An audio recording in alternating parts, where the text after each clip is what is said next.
This is our last video talking about parallelograms. We just want to wrap up with the properties of a parallelogram. There's 5 properties.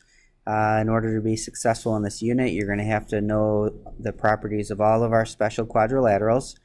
So if you want to, go ahead and pause the video and see if you can write down the 5 properties.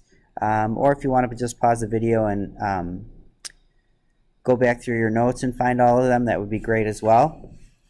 Otherwise, I'm going to go through them quickly for us so that we're all on the same page. So, properties of parallelogram. The first one is based on our definition of a parallelogram, which just says that opposite sides are parallel. Okay, which makes sense based on the name of parallelogram. Then we've got that the opposite sides are congruent. And similar to this, we have that the opposite angles are congruent. We like when things are congruent because when we're solving equations, we just set them equal to each other. Then we talked about consecutive angles.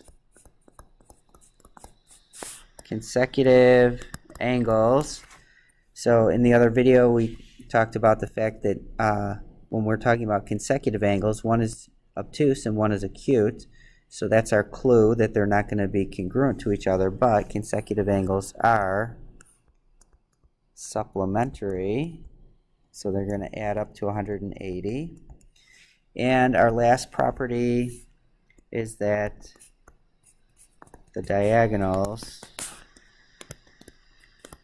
bisect each other. So the diagonals divide each other into 2 congruent parts.